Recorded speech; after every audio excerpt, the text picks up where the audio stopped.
बिहार सरकार शिक्षा विभाग के सहायक निदेशक श्री रमेश चंद्रा जी की बाल कथा बच्चे बड़े हो गए लेकर प्रस्तुत हूँ। घड़ी पर नज़र पड़ते ही माधवी की बेचैनी बढ़ गई। बाप रे, बस तो कब की जा चुकी होगी। उफ, ये धारावाहिक भी न। जल्दी जल्दी दरवाजे को लॉक की और स्टैंड की तरफ भागी। स्टैंड महज 10 मिनट की दूरी पर था। पहुंची तो सचमुच बस जा चुकी थी। चारों तरफ नजर दौड़ाई, बच्चे कहीं न दिखे। रामू फल वाले से पूछी, भैया मनु मानव दिखे क्या? हाँ, बच्चे उतरे तो थे, लेकिन किधर गए कह नहीं सकता। तरबूज तौलता रामू बोला। अब तो माधवी का बुरा हाल था। भाग भाग कर इधर उधर देखने लगी। फिर मोबाइल निकालकर मानवेंद्र को डायल की। वही घिसा पिटा जवाब, इस रूट की सभी लाइनें अभी व्यस्त है। कई बार कोशिश की, लेकिन बात न हो सकी। अनिष्ट की आशंका घर करने लगी। लगा रो पड़ेगी। रामू गौर से देख रहा था। तभी 4 नन्हे हाथों ने माधवी को पीछे से आ पकड़ा। अचकचा कर मुड़ी। ये मनु मानव थे। गुस्से में तमतमाती बोली, कहाँ थे तुम दोनों? मैं कब से खोज रही हूँ। वाह, पहले तुम न बताओ तुम कहाँ थी। हम भी तो तुम्हें कब से खोज रहे हैं। मनु ने छूटते ही दागा। गलती माधव की थी, लेकिन मम्मियाँ मानती कहाँ। आंखें तरेरी तो बच्चे टूट गए। भैया फल वाले की दुकान के पीछे छिपे थे। कल उसकी भी खैरियत लेती हूँ। अब चुपचाप चलने में ही भलाई थी। मम्मी को सरप्राइज देना महंगा पड़ गया। आज टॉफी गई हाथ से। फिर भी हिम्मत कर मानव टॉफी के लिए माँ को सहलाया। नहीं, टॉफी खाने से दांत सड़ जाते हैं, दर्द होने लगता है। फिर परसों से परीक्षा भी तो है। मम्मी न मानी। मानव मन महसूस कर रह गया। मनु को इशारा किया, तुम तो कुछ कहो। उसने चिप्स के लिए चिनौती किए। मम्मी ने सिरे से खारिज कर दिया। चिप्स खाने से पेट में दर्द होता है। सुना न उस दिन डॉक्टर अंकल क्या कह रहे थे। माधवी किसी की न सुनी। लगभग खींचते हुए क्वार्टर पहुंची। गए शाम मानवेंद्र पहुंचे। बच्चे स्कूल से मिले वर्कशीट पूरा कर रहे थे। हाथ मुंह धोकर बच्चों के पास बैठ गया। माधवी चाय लाई। मानव मैथ के बुक्स सामने रखते हुए बोला, पापा आप कहीं से भी पूछ लीजिए, मुझे सब याद है। मनु पर्यावरण की पुस्तक बढ़ाते बोली, मुझे तो लेसन 1 से 31 तक कंठस्थ है। मानवेंद्र जानते थे बच्चे पढ़ने में कोई कोताही न करते हैं। फिर भी उनका मन रखने के लिए 2-4 सवाल दोनों से पूछ लिए। बच्चों ने माकूल जवाब दिए। शाबाशी देते बोले, बस ऐसे ही पढ़ते रहो और अव्वल आओ। लेकिन इस बार हमारा गिफ्ट तो मिलेगा ना। पिछली बार दीदी जब अव्वल आई थी तो आपने उसे छुप छुप कर चलने वाली रेलगाड़ी कहाँ दी थी। मैं तो इस बार उड़ने वाला हेलीकॉप्टर लूंगा। बोलिए, दीजिएगा ना। मानव शिकायती लहजे में बोला। बात काटती माधवी बोली, तुम लोग पापा को तंग न करो। मैं वादा करती हूँ मुंह मांगी गिफ्ट दूंगी। शर्त सिर्फ सारे सब्जेक्ट में अव्वल आने की है। नहीं, तेरी बात पर विश्वास न है। पापा कहे तो मान लेंगे। विरोध में मानव संग मनु भी खड़ी हो गई। मानवेंद्र हंसते हुए सब कुछ मान लिए। आखिर ये बच्चे ही तो कुल जमा पूंजी थे। इन्हीं के लिए माधवी ने अपनी नौकरी छोड़ दी थी। पापा प्रतिदिन 50 किलोमीटर की दूरी तय कर जॉब पर जाते हैं। जब दोनों के दरमाहे साथ आते थे तो थोड़े ही दिन में फ्लैट ले लिया। पुरानी स्कूटर की जगह नई स्कूटी आ गई। फ्रिज, कूलर, टीवी और वॉशिंग मशीन आसान किस्तों पर मिल गए। शहर के सिरमौर स्कूल में बच्चों को दाखिला मिल गया।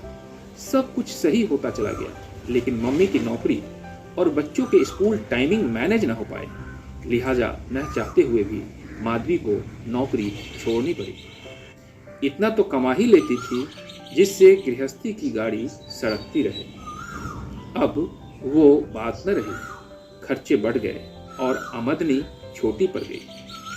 जब किस्तें टूटने लगी तो बैंकों ने किरकिरी करना शुरू कर दिया। पहले वार्निंग आई, फिर लीगल नोटिस आने लगे। नतीजा अच्छा न हुआ। औने पौने भाव में स्कूटी उठानी पड़ गई। फ्लैट किराए पे दे दूसरी जगह शिफ्ट करना पड़ा। इससे कुछ मार्जिन मनी मिलने लगी, जिससे किस्तों का भुगतान होने लगा। मानसिक संघर्ष ने शरीर को न बख्शा। मानवेंद्र सुअर और माधवी बीपी के दायरे में आ गए। अब वेतन का एक भाग नियमित रूप से जांच व दवाओं के नाम हो जाता। लेकिन जिंदगी है तो जीनी पड़ेगी, जैसे सब जीते हैं। आज बच्चे बहुत खुश थे। पापा का इंतजार हो रहा था। मम्मी स्पेशल डिशेस बना रही थी। रिजल्ट का बल्ले बल्ले था। बच्चों ने अपनी कक्षाओं में अव्वल आकर अपना गिफ्ट पक्का कर लिया था। सो जब कभी डोरबेल बजता दोनों भागे जाते। पापा अपने निर्धारित समय पर आ गए। उछलकर दोनों ने अपने अपने रिजल्ट कार्ड सामने रख दिए। पापा खुश हो बोले, वेल डन, बहुत बढ़िया। जैसे आप अव्वल आए वैसे हमने भी गिफ्ट के लिए सारी तैयारी कर ली है। कल हमारी छुट्टी भी है। साथ चलेंगे, बाहर खाएंगे, खूब मस्ती करेंगे और गिफ्ट के साथ लौटेंगे। सभी साथ खाए। बच्चे सोने चले गए। लेकिन आज आंखों में नींद कहाँ। कल जब छुक छुक कर चलने वाली रेलगाड़ी आएगी और उसके ऊपर से हेलीकॉप्टर सर से उड़ेगा तो कितना मजा आएगा। दोनों अपने अपने खिलौनों की तारीफ करने लगे। कभी रेलगाड़ी भारी पड़ती तो कभी हेलीकॉप्टर ऊपर आ जाता। अंत में तय हुआ कि खिलौने की अदला बदली भी होगी। अब एक नई समस्या आन खड़ी हुई। रेलगाड़ी रहेगी कहाँ? उसके लिए तो प्लेटफॉर्म चाहिए और हेलीपैड बिना हेलीकॉप्टर उड़ेगा कैसे? तो क्यों नहीं प्लेटफॉर्म और हेलीपैड बना लिए जाएं। सहमति बन गई तो काम भी शुरू हो गया।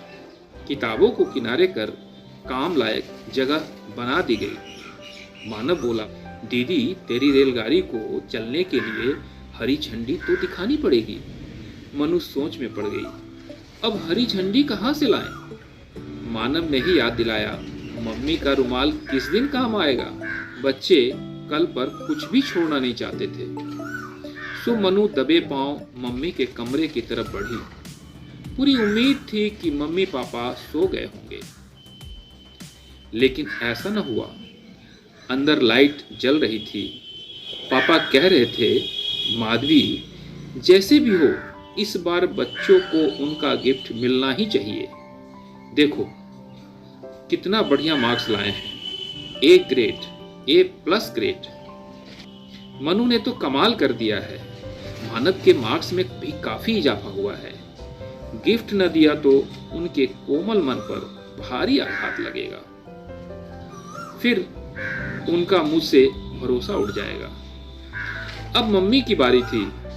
मैं इससे इनकार कहाँ कर रही हूँ। मैं तो सिर्फ यह कह रही हूँ कि कल तेरी सारी दवाइयाँ समाप्त हो रही हैं। परसों टेस्ट कराकर डॉक्टर से दिखा लेना भी तो जरूरी है।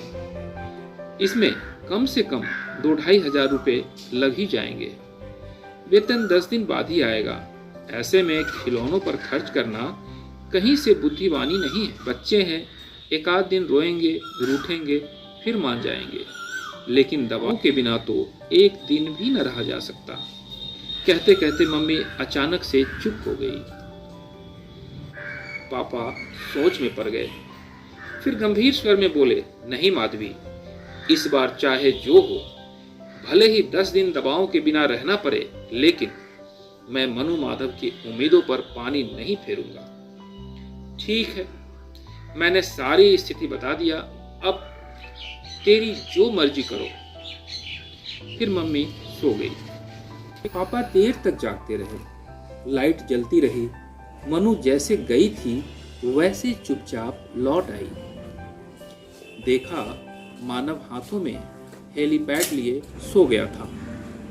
आज मानवेंद्र और माधवी 8 बजे उठे। देखा बच्चे नहीं थे। अमूमन छुट्टी के दिन बच्चे बगल के पार्क में खेलने चले जाते थे और खूब मस्ती कर घंटे भर बाद लौटते थे। लेकिन 9 बजे तक जब बच्चे न लौटे तो मानवेंद्र चिंतित हो उठे। माधवी पार्क में गई, बच्चे वहां न थे। चारों तरफ देखी, अगल बगल पूछा, पर पता न चला। माधवी लौट कर वापस आ गई। चिंता बढ़ने लगी। तभी दोनों बच्चों ने अंदर प्रवेश किया। पापा के लिए पपीता और मम्मी के लिए अंगूर टेबल पर रखते हुए मनु बोली, पापा, मैंने व मानव ने सोच लिया है, इस बार रेलगाड़ी और हेलीकॉप्टर हम न लेंगे, ये आप पर उधारी रहा। आप अगले रिजल्ट पर हमें रिमोट वाला हवाई जहाज दे देना। क्या मानव? मानव ने हाँ में सिर हिलाया। हाथ में क्या लिए हो बेटा? माधवी पूछी। मानव जिस पॉकेट को अब तक छुपाए रखा था सामने रखा। मम्मी पॉकेट खोलने लगी। उसमें पापा मम्मी के महीने भर की सारी दवाएं थी, साथ में पुर्जा भी पड़ा हुआ था। मानवेंद्र टकटकी लगाकर बच्चों को देखते रहे। माधवी खुद को न रोक सकी, बच्चों की खींचकर सीने से चिपका ली। भर्राई गले से पूछी, अपने लिए कुछ नहीं लिया? कम से कम 2 टॉफी या चिप्स ही ले लेते। नहीं मम्मी, टॉफी खाने से दांत सड़ जाते हैं, मानव बोला। तभी मनु बोल पड़ी, और चिप्स खाने से पेट में दर्द होने लगता है। उस दिन डॉक्टर अंकल कह रहे थे ना। माधवी के पास कोई जवाब न था। पति को ताकने लगी। मानवेंद्र ने पलकों पर झलक आए आंसुओं को पोंछते हुए कहा, माधवी, बच्चे अब बड़े हो गए। सुन रही हो ना, हमारे बच्चे अब बड़े हो गए। माधवी अब भी मनु और मानव को निहारे जा रही थी। आप सुन रहे थे कथा बच्चे बड़े हो गए। बहुत ही मार्मिक, पारिवारिक और मौलिक रचना श्री रमेश चंद्र जी की आपको कैसी लगी आप अवश्य बताएं। तब तक के लिए अलविदा।